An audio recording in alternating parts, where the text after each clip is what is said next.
जय हिंद। मैं हूं जितेंद्र गौतम और आप देख रहे हैं लोकल वोकल न्यूज़। अपने आसपास की सभी खबरें देखने के लिए आज ही अपनी मोबाइल के प्ले स्टोर से हमारा ऐप लोकल वोकल न्यूज़ को जरूर इंस्टॉल करें और अपने आसपास की सभी खबरों से रहें हमेशा रूबरू। जाहिर तौर पर हम हमेशा लोगों की समस्याएं उठाते हैं। इस वक्त मैं गाजियाबाद के वार्ड नंबर 11 के दंदियालपुरी में मौजूद हूँ और यहाँ मौजूद होने की सबसे बड़ी वजह यह है कि लोगों ने हमें यहाँ खुद बुलाया है, क्योंकि उनको पता है लोकल वोकल न्यूज़ लोगों की समस्याओं को उठाता है और उनकी समस्याओं से प्रशासन को रूबरू कराता है। कुछ ऐसे ही हालात यहाँ के हैं। यहाँ की अगर गंदगी की बात की जाए, सफाई व्यवस्था की बात की जाए तो वो बिल्कुल ज़ीरो है। यहाँ बिजली की तारों की अगर बात की जाए तो यहाँ पर बिजली की तारों के वजह से लोग मौत की दहशत में जीने के लिए मजबूर हैं। कुछ ऐसे ही हालात पूरे इस इलाके के हैं और अगर यहाँ पार्षद की बात की जाए तो लोगों का कहना है कि वो उनका काम नहीं कराता है, जिसके वजह से हम यहाँ पर मौजूद हैं और लोगों से बात करना शुरू करते हैं। आपसे जानना चाहेंगे कहाँ से आप आए हैं, यहाँ किस तरह के हालात हैं? यहाँ तो बहुत बुरा है सर। थोड़ा सा बारिश होने के बाद में पानी बहुत ज़्यादा लग जाता है, लोगों को घर से निकलना बहुत मुश्किल हो जाता है सर। बहुत दिक्कत है यहाँ तो। देखिए, पहली समस्या इन्होंने बताई, बरसात होने के बाद यहाँ पर सबसे बड़ी समस्या पानी की होती है। आपसे जानना चाहेंगे बाबूजी, आपके यहाँ सबसे बड़ी समस्याएं कौन कौन सी हैं? यहाँ पर सबसे बड़ी समस्या पानी की है। पानी भर जाता है और बिजली खंभों की दिक्कत है। बिजली खंभे जो है रात को जो है चिंगारी से निकलती है इनमें जो है, और पानी की तो दिक्कत इतनी रहती है कि बस पूछो ही मत। चौमासे के दिनों में बहुत बुरा हाल रहता है। पार्षद या निगम कोई यहाँ पर ध्यान ना देता किसी प्रकार का भी, जो है ना कोई आता है ना जाता है। 20 साल से मैं यहाँ पर रह रहा हूँ। यहाँ पर कोई भी पार्षद या निगम का आदमी कोई नहीं आता। ना सफाई कर्मचारी आया, ना पहले आया, ना अब आया, ना आ रहा जो है। क्या कहना होता है उनका जब आप बुलाने जाते हैं उन्हें? वो आते ही नहीं है, मना कर देते हैं साहब, जो हमारी उधर ड्यूटी नहीं है, जो है हमारा वो नहीं है, रोड नहीं है हमारा, जो है इलाका नहीं है, जो है सब मना कर देते हैं। कोई ना कोई रास्ता निकाल लेते हैं अपना, जो है ना आने की वजह जो है। वोट लेने के वक्त इनका इलाका था ये? हाँ, वोट वो लेने के वक्त जो है पार्षद भी सब भी जो है रातों दिन यहीं चक्कर लगाते रहते हैं और सब कुछ जो है देने को तैयार हैं, मगर उसके बाद में वोट के बाद में कोई ना झांकता है यहाँ पे, ना निगम, ना पार्षद, ना कोई मेयर, कोई भी कैसा भी ना आता। तो देखिए, ये गाजियाबाद के एक मलन बस्ती का माहौल है कि जो जीत जाते हैं वो यहाँ पर नहीं आते हैं। आपसे जानना चाहेंगे बहन जी, क्या क्या मुख्य समस्या है यहाँ? सर, यहाँ की मुख्य समस्या यही है कि दरवाज़ों के ऊपर अगर गंदगियाँ पड़ी रहती हैं, कोई सफाई कर्मचारी आके उठाने को राजी नहीं होता है। अगर घर के अंदर कोई बाहर से आता है तो पानी बरसात के अंदर इतना भर जाता है कि घर में बैठाने की भी जगह नहीं होती। ना ही यहाँ का कोई पार्षद सुनता है, ना ही कोई सफाई कर्मचारी सुनता है। क्या जवाब होता है पार्षद का? पार्षद का जवाब ये होता है कि मैं यहाँ से जीता ही नहीं हूँ। मेन समस्या सबसे बड़ी उसकी होती है, अगर उसके पास अपनी कोई दिक्कत लेके जाते हैं कि यहाँ की वोटों से मैं नहीं जीता हूँ, तो उस पार्षद से हम ये पूछना चाहते हैं कि वो कहीं की भी वोटों से जीतता है तो क्या उसका काम ये नहीं बनता है कि सब उसके लिए हैं, उसका काम सब करें? पार्षद का यही जवाब होता है हमारे लिए। देखिए, इन्होंने बताया पार्षद पक्षपात करता है, वोट के नाम पर हमेशा वोट के नाम पर बोलता है कि आपने मुझे वोट नहीं दिया, मैं आपका काम नहीं करूंगा। इन्होंने आरोप लगाया कि पार्षद यहाँ पर आता नहीं है और वोट ना देने का आरोप लगाता है। कितनी सच्चाई है इसमें? ये 100% सच्चा है। यहाँ का पार्षद ये कहता है कि हमने इस क्षेत्र ने वोट नहीं दी, मैं आपसे यहाँ से नहीं जीता, और लगभग 3 वर्ष हो चुके हैं यहाँ एक भी कर्मचारी नहीं आता है। बाई चांस आ गया, मुश्किल से आ गया तो केवल सफाई करके कर गया तो नाले में से निकाल के चलेगा, उठाने कोई नहीं आएगा। आपके सामने जीता जागता प्रेजेंट यहाँ सिस्टम है। और एक विभाग की नहीं, लाइट विभाग भी की स्थिति ऐसी है कि सबसे ज़्यादा नंदग्राम में हमारे दीनदयालपुरी का बिल जाता है, सबसे ज़्यादा मकान यहाँ पे हैं। और लाइट की स्थिति देखो कि यहाँ लाइट बाई चांस को परेशानी फोल्ड हो गया तो 2 दिन लग जाते हैं, यहाँ पे करने कोई नहीं आता है। और प्रेजेंट में और ये पानी आ रहा है, लगभग 3 वर्ष हो चुके हैं उस पानी को आते आते। ऐसा कोई घर नहीं जिसमें पानी रेगुलर जा रहा हो। कभी आता है उससे फायदा के बजाय नुकसान ही हुआ है। सबसे कहानी क्या है कि जैसे रोड हर तीसरे दिन खुदा रहता है कि पानी लीकेज हो रही है। एक भी समस्या नहीं, 500 समस्या हैं। और सबसे बड़ी कमी क्या कहता है कि जिस क्षेत्र का आदमी विधायक भी, बीजेपी सांसद, उससे कोई हमें मतलब नहीं। कम से कम परमानेंट एक वर्कर मिले सी सेकंड दीनदयालपुरी के लिए तो सफाई तो हो। कोई भी आने को तैयार नहीं है। पार्षद का क्लियर कहना है कि आप लोगों ने मुझे वोट नहीं दी, मैं तो अपने क्षेत्र से जीता हूँ, ई ब्लॉक से, यहाँ आता ही नहीं कोई। तो देखिए, इन्होंने आरोप लगाया कि पार्षद का कहना है, क्या नाम है पार्षद का और क्यों नहीं आते हैं? विनोद पार्षद है जी। और किस पार्टी से हैं विनोद? कांग्रेस से है जी विनोद। और कोई भी समस्या लेकर जावे किसी बात को सुनने को तैयार नहीं। कहता है कि मैं यहाँ से जीतता ही नहीं, मैं क्या करूँ। हाँ जी, 11 नंबर वार्ड हमारा लगता है। नालियों की इतनी समस्या है, आज भी कूड़े लगे पड़े हैं नालियों के सामने। वे ठा ठा के हम खुद साफ करते हैं, क्या करें, मच्छर खावे, दुनिया भर की बीमारी फैले। और फिर 3-4 यहाँ खंभे लगे हुए हैं, इनकी इतनी नाजुक हालत है, कोई तार टूट गया या कोई बच्चा उससे टच हो गया या हमसे वाल टच हो गया, जैसे कम दिखता है, तो उसका क्या होगा। हम तो ये कहना चाहते हैं कि यहाँ का सुधार हो जाता, बड़ी अच्छी बात है, अपना जीवन सही सलामत कट जाएगा।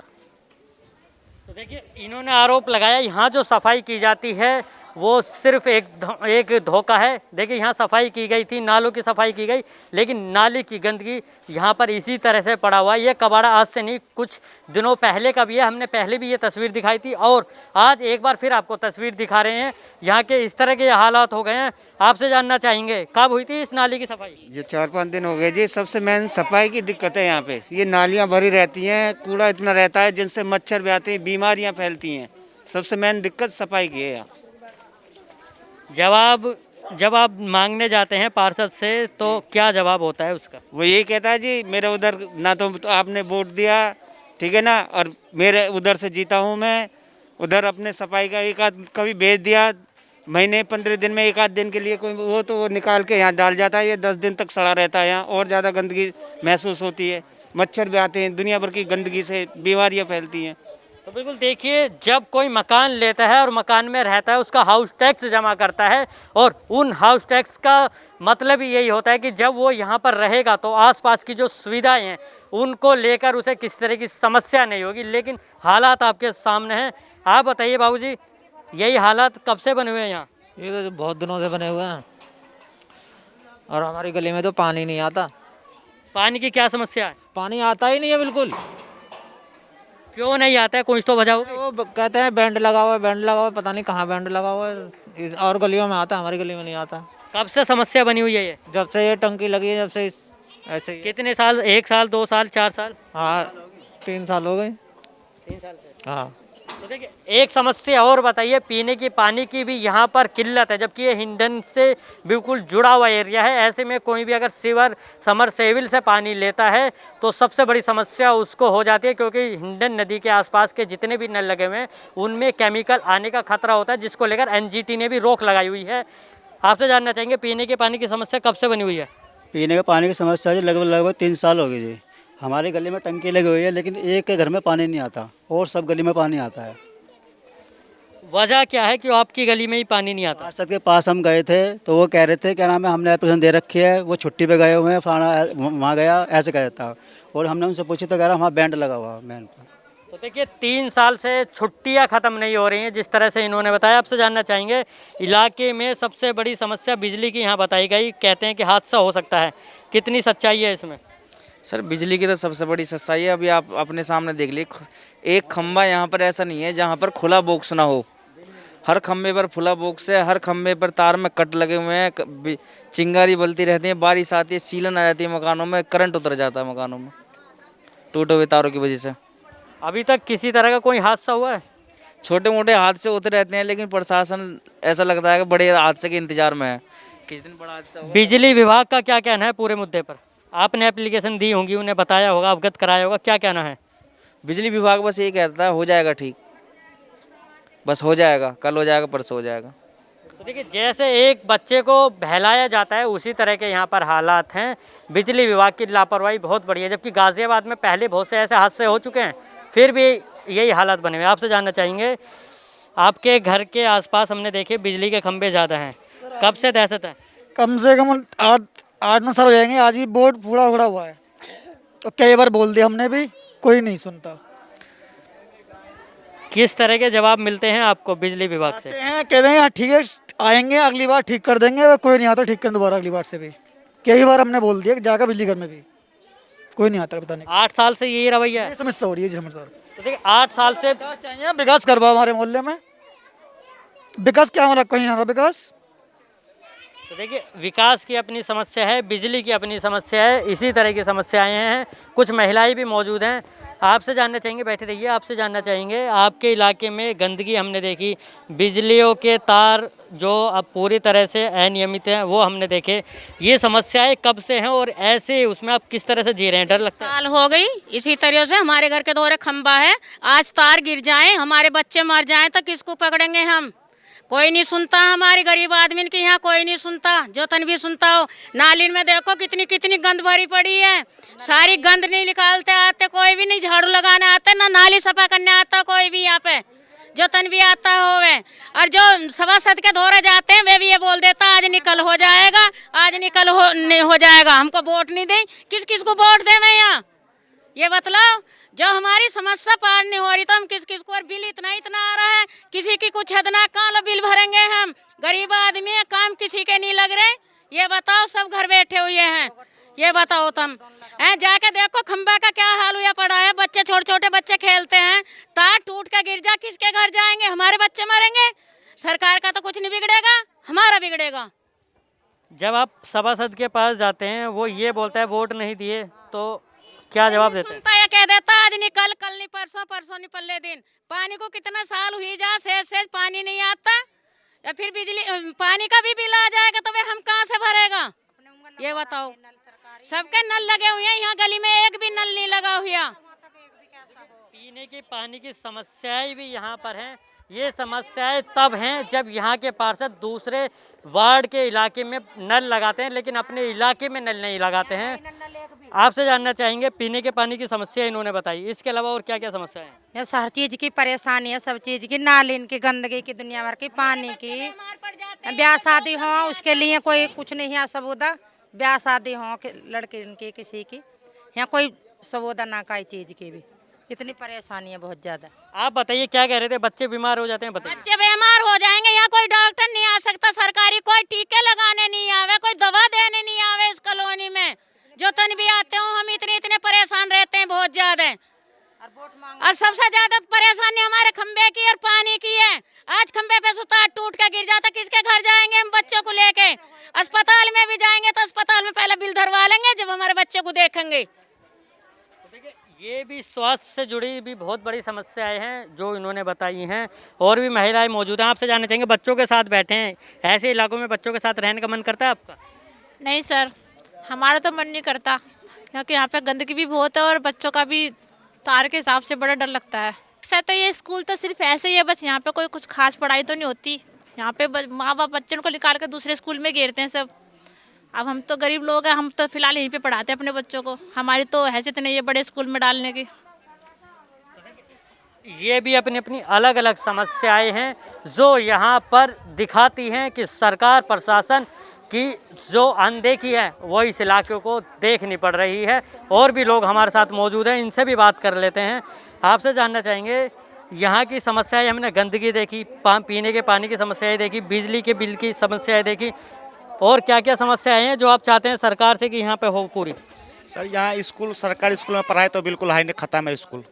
प्राइवेट स्कूल पर निर्भर है यहाँ का बच्चे। नाली में गंद दुनिया भर के, कोई सफाई वाले नहीं आता, खंबे पर लाइट नहीं मिलेगा आपको, आए दिन बच्चे बीमार, रिक्शे ठेली चोरी यहाँ से होता है रोज़। इस टाइप की दिक्कत तो यहाँ है। कितने बार हम लोग पार्षद के पास गए भी, पार्षद सुनने का तैयार नहीं है, सीधा कहता तुम्हारे कॉलोनी से हमें वोट ही नहीं मिला, हम कुछ नहीं करवाएंगे। इन्होंने एक समस्या और बताई, यहाँ पर चोरी भी बहुत ज़्यादा होती हैं। ऐसे में पुलिस प्रशासन का जवाबदेही बन जाती है कि आखिरकार अगर इस तरह की चोरियाँ हो रही हैं तो उनका जो काम है वो किस तरह से हो रहे हैं। आपसे जानना चाहेंगे कि आपके इलाके में हमने देखा गंदगी सबसे ज़्यादा है, क्या इसी गंदगी में रहेंगे या कुछ करेंगे? जी गंदगी तो बहुत है, देखो गली, वहाँ गली में ढेर लगे पड़े कूड़े के, दुनिया भरे के, निकाल ले अपने हाथ से, निकालने को उठाना ना आता, अपने हाथ सफाई करें अपने हाथ से, हम उठाने भी ना आता कोई। इतना सब देखो गली में बढ़ के देखो, पूरे में पूरा ढेर लगे पड़े थे, इतने नाली भरी पड़ी है जी बहुत सगली। सबसे ज़्यादा सब परेशानी और नाली की ज़्यादा है, पानी निकलता नहीं, सगले खड़े पानी फैल रहा फिर।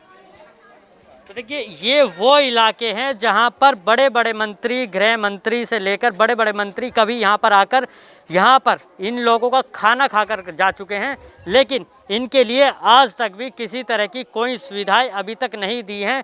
अगर यहाँ पर नालियों की खरंजों की बात की जाए तो जहाँ पर हम खड़े हैं यहाँ खरंजा बना हुआ है, लेकिन यहाँ से 100 मीटर दूर ही खरंजा नहीं बनाया गया है। ये भी एक बहुत बड़ी बात है कि जब इतनी सारी चीज़ें यहाँ पर बनाई गई हैं, मूलभूत सुविधाएं देने की कोशिश की गई हैं, तो थोड़ी बहुत जो जगह है वो क्यों छोड़ दी गई है? क्या उसमें भी किसी तरह का भ्रष्टाचार है या फिर वो ऐसे ही छोड़ दिया गया है? एक बार मैं पहले आपको जो लोग ये बता रहे हैं, बिजली की खंभों की समस्याएं बता रहे हैं, वो मैं आपको दिखा देता हूँ। यहाँ पर बिजली के बॉक्स लगाए गए हैं, लेकिन इन बॉक्सों को ढका नहीं गया है। आप आगे तक चलिए, मैं दिखाता हूँ। अपने कैमरामैन से गुजारिश करूँगा इस खंबे के बॉक्स को दिखाए, जहाँ पर ये पूरी तरह से ओपन है और इस खंबे के वजह से यहाँ पर किसी भी तरह के बहुत से हादसे हो सकते हैं। ये बिजली घर से इसकी शिकायत इन्होंने कई बार की है, जैसे कि इन्होंने बताया, लेकिन सब खुले हुए और घरों के अंदर से ये तार होकर जा रहे हैं, जो कि एक हादसे का बहुत बड़ा सबब है। ये सबब ही बता सकता है कि आखिरकार सरकार और जहां दूसरी तरफ प्रशासन और सभासद यहाँ पर विकास की गाथा गाने में लगे रहते हैं, लेकिन हालात इतने अलग क्यों हैं, इसका जवाब आज लोकल वोकल की टीम इन लोगों से पूछने आई है, जिन्होंने बताया है कि यहाँ पर जब भी विकास किया जाता है तो उसमें पक्षपात किया जाता है। गाजियाबाद से जितेंद्र गौतम, लोकल वोकल।